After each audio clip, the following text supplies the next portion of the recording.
हाँ हाँ, अरे न्यूज में देखा है, बस न्यूज न्यूज आ जाती है एक, बस कॉमन टॉपिक हमेशा बस। हाँ।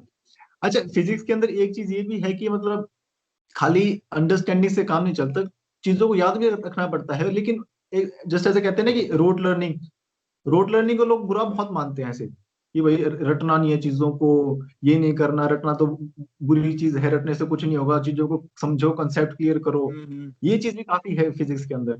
मतलब फिजिक्स के अंदर एज इन जनरल हर सब्जेक्ट के अंदर यही है कि रटना को बुरा मानते हैं लोग। हम्म।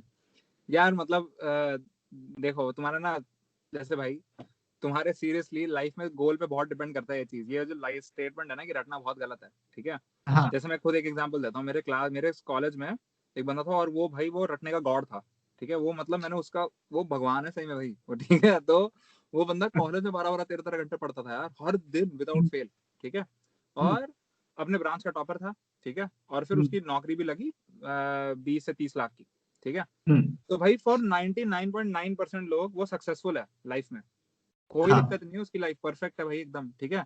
तो अगर तुम्हारा एम पैसा है, तो अगर हम्म, तुमने बहुत मेहनत की बिना समझे भी, तुम काफी हद तक आगे निकल सकते हो लाइफ में। मतलब हम्म, पैसे तो कमा ही सकते हो, ठीक है। तो अगर पैसा ही एम है, और तुम इतनी मेहनत कर सकते हो कि रट सकते हो हम्म, उतनी देर बैठ बैठ के, क्योंकि भाई मेहनत हम्म, तुम्हें तो बनने की कोई कमी नहीं थी, ठीक है। हम्म, तो फिर तुम कर सकते हो लाइफ में सेट हो, ठीक, कोई दिक्कत नहीं है। जैसे मेडिकल जैसी फील्ड है, उसमें रटना ही है वैसे भी, है ना, तो बस हाँ। ठीक है ना।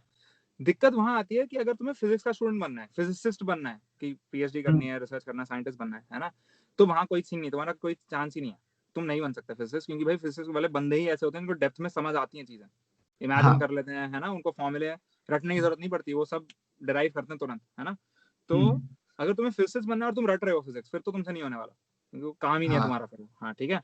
और बात रही कंपेटिटिव एग्जाम्स में, अगर तुम्हें जेई एडवांस में बहुत अच्छी रैंक लानी है, फिर भी तुम रट के थोड़े हद तक ला सकते हो, बट बहुत अच्छी रैंक तो नहीं ला सकते, क्योंकि वो एग्जाम यार कॉन्सेप्ट ही टेस्ट करता है ना, कभी मुश्किल एग्जाम होता है, हाँ, दिमाग टेस्ट करता है वो बेसिकली, है ना, अंडरस्टैंडिंग। हाँ, तो रट रहे हो तो तुमसे नहीं होने वाला, ठीक है। तो वही है, तुम्हारे गोल पे डिपेंड करता है। अगर तुम मेडिसिन में जाना चाहते हो, इंजीनियरिंग में भी काफी हद तक तुम रट के कर सकते हो, लेकिन अगर तुम्हें बहुत ऊपर जाना है, जितने तुम ऊपर ऊपर जाने की कोशिश करोगे ना, उतना रटना तुम्हारे लिए डेट्रीमेंटल है, मतलब रटना तुमसे, का हाँ मतलब तुम्हारे अगेंस्ट जाएगा नहीं, वो।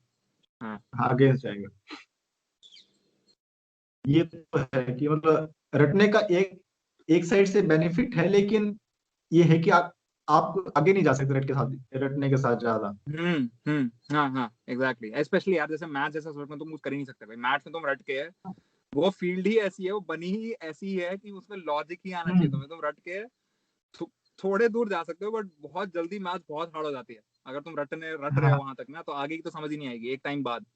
तो समझ के कर रहे हो तो हाँ। फिर बहुत सही है, कोई दिक्कत नहीं है ना। लेकिन रट के भी वही है, जैसे फायदे हैं यार, बोर्ड्स में जैसे नंबर लाने भाई, रट के तुम बहुत हद तक कर सकते हो, कोई दिक्कत नहीं है। अल्टीमेटली ठीक है, मतलब आपने कंसेप्ट को समझ लिया, कोई एक पैराग्राफ है समझ लिया, अल्टीमेटली उसको याद तो करना ही पड़ेगा ना। समझने के बाद एक एक पॉइंट के बाद तो आपको याद, कब तक हम्म वो समझी चीज याद रहेगी। मतलब स्टडी भी ये कहती है ना कि मतलब आपने अगर कोई चीज पढ़ी है, तो अगले दिन आपको उसका केवल 20% याद रहेगा। वो हम्म 80% तो आपको दोबारा मेमोराइज करना पड़ेगा वो चीज, तभी हाँ सही जाके। बात है।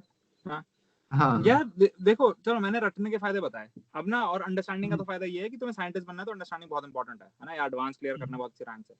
अंडरस्टैंडिंग का एक ये बहुत बड़ा दूसरा फायदा होता है कि अंडरस्टैंडिंग टाइम बहुत सेव करता है।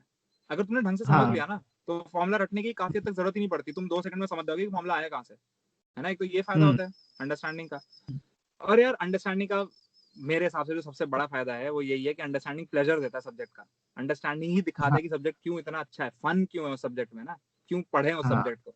वो है सबसे हाँ, मेन चीज। बट ठीक है यार, रियल लाइफ में ये सब चीजें इतनी लोग सोचते नहीं है, टाइम नहीं होता ना ब्रा की भाई ब्यूटी के लिए हाँ, पढ़ूं, नहीं भाई पैसे कमाने कुछ और करना है, 100 चीजें बैठी है ना। तो इसीलिए बट ठीक है, मैं समझ रहा हूँ। बट हाँ ये मतलब दोनों के ही फायदे नुकसान दोनों के। अंडरस्टैंडिंग में दिक्कत ये होती है कि अंडरस्टैंडिंग मुश्किल होती है बहुत, हाँ, हाँ, ये सबसे बड़ी बात है। है ना, कि भाई अंडरस्टैंडिंग बहुत मुश्किल होती है, बहुत टाइम लगता है समझने में किसी चीज को, और वो मुश्किल हो तो एकदम ही फिर तो काफी सालों साल नहीं समझ आती, है ना। तो तुम फिर क्या करोगे भाई। क्वांटम ये क्वांटम